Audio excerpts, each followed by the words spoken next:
बिस्मिल्लाहिर्रहमानिर्रहीम। अस्सलाम वालेकुम नाजरीन, आप देख रहे हैं फ़ायर सेफ्टी टेक्निक्स और मैं हूं आपका मेज़बान यासिर ख़ान। जैसे कि हम पिछली वीडियोस में ज़िक्र कर चुके हैं फ़ायर ड्रिल्स के हवाले से या फ़ायर टीम के हवाले से, आज हम ज़िक्र करेंगे डी फ्लडिंग ड्रिल या डी फ्लडिंग टीम के हवाले से।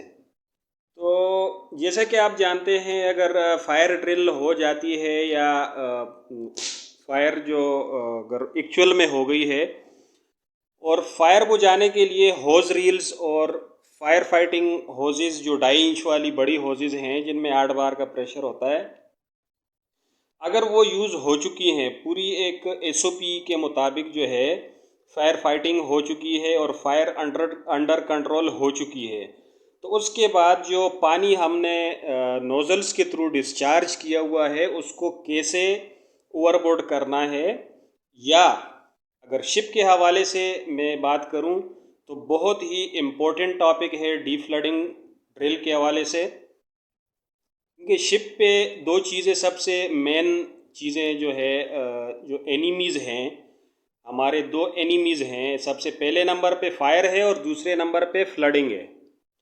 अगर दुश्मन ने हमें डिस्ट्रॉय करना है तो सबसे पहले वो जब मिज़ाइल हिट करेगा तो जाहिर सी बात है उसने आग लगानी है। तो आग लगाने के बाद फिर क्या होगा, शिप जो है तबाही की तरफ जाएगा, और अगर हमने आग पे ओवरकम कर लिया तो फिर हम सरवाइव कर जाएंगे। ठीक है, नॉर्मल शिप जितने भी मर्चेंट शिप्स वगैरह होते हैं उनमें कोई, मैं रॉकेट वगैरह की तो बात नहीं करूँगा, लेकिन आग लग जाती है इलेक्ट्रिक स्पार्क की वजह से भी, किसी भी तरीके से आग लग जाती है। तो उसके लिए हमारी जो तैयारी है वो फुल होनी चाहिए, स्पेशली मेरीन वेसल्स के ऊपर। तो आग के बाद जो हमारा दूसरे नंबर पे डी फ्लडिंग का जो ड्रिल है वो लाजमी होता है।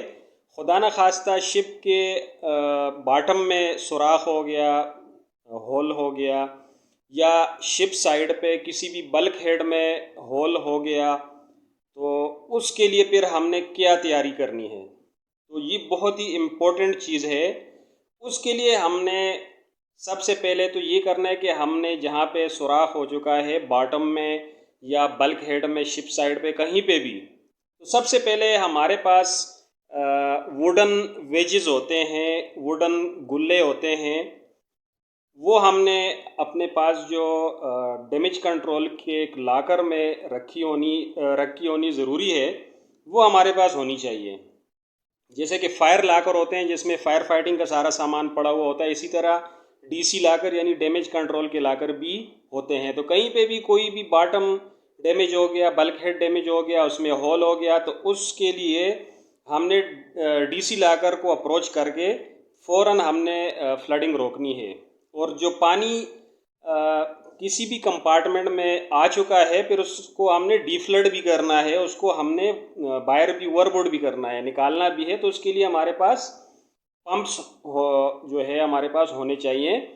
और शिप्स के ऊपर तो ये बाकायदा सारी चीज़ें होती हैं, लेकिन मैं हाई राइज बिल्डिंग के हवाले से स्पेशली बात करूँगा कि हाई राइज बिल्डिंग के ऊपर इस तरह का कंसेप्ट बहुत कम होता है, क्योंकि वहाँ पे फायर फाइटिंग पहले नंबर पे नहीं है। पहले नंबर पे रेस्क्यू को जो है रखा जाता है। फर्स्ट स्टेप जो है हमारा वो रेस्क्यू यानी इवैक्यूएशन होती है, ये लोगों को बाहर कैसे निकाला जाए। सेकंड स्टेप पे जो है फायर फाइटिंग है। तो अगर लाजमी नहीं है कि फायर लगी हुई है, कोई भी आंधी तूफान की सूरत में कहीं पे भी पानी आ गया बारिश की सूरत में, तो उसको हमने डीफ्लड कैसे करना है।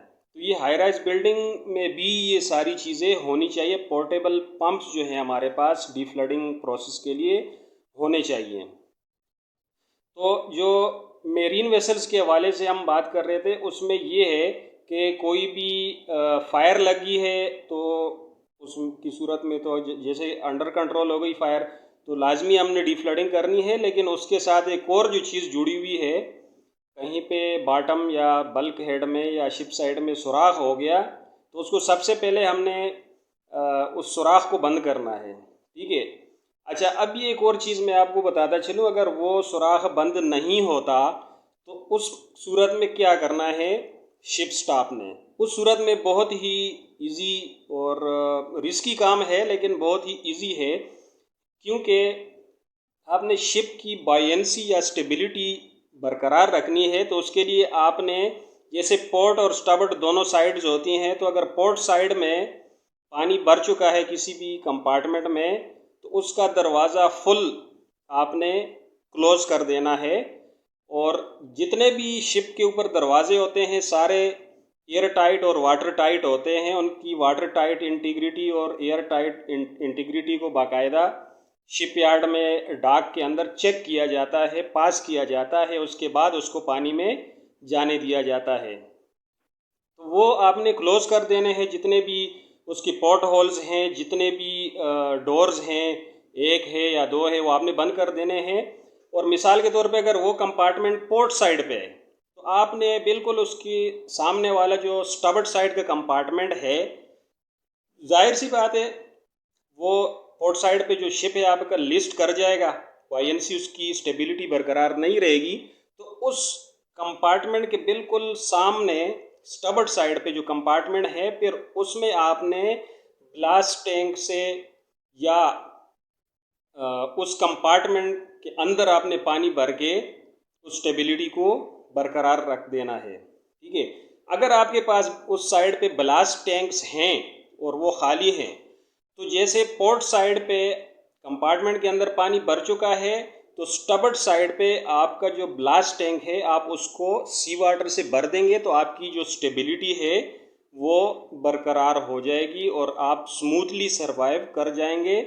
और जब तक आप शैलो वाटर में या हार्बर में किसी भी जेट्टी पे नहीं पहुंच पाते, तो तब तक आपका जो शिप है वो बायंसी यानी स्टेबिलिटी बरकरार रख सकेगा। ठीक है। अगर आपके पास ब्लास्ट टैंक्स का ऑप्शन नहीं है, तो सेम उसी तरीके से जैसे मैंने पहले जिक्र किया, आपने जैसे पोर्ट साइड पे कंपार्टमेंट में पानी भर चुका है, तो उसके बिल्कुल सामने स्टबर्ड साइड वाले कंपार्टमेंट में भी आपने फ्लडिंग कर देनी है और आपने शिप की स्टेबिलिटी को बरकरार रखना है। एक तो ये हो गया कि स्टेबिलिटी बरकरार रखनी है। दूसरी बात ये है कि जिस कंपार्टमेंट में पानी भर चुका है उसके डोर आपने, पोर्ट होल, सारी चीज़ें बंद कर दी, तो इसका मतलब है कि पानी मज़ीद किसी दूसरे कंपार्टमेंट में जाने के चांसेस ख़त्म हो गए हैं। ठीक है। तो ये सारे के सारे स्टेप्स जो आपने मेरीन वेसल्स पे करने हैं, स्टेप्स तो बहुत सारे हैं, वीडियो छोटी है, लेकिन इंशाल्लाह हम मज़ीद भी वीडियोस में शेयर करते रहेंगे। और अगर कोई भी क्यूरी होती है, कुछ भी आपके जहन में क्वेश्चन होता है, तो आप कमेंट बॉक्स में लाजमी शेयर कीजिएगा। इजाज़त चाहता हूँ। अल्लाह हाफिज़।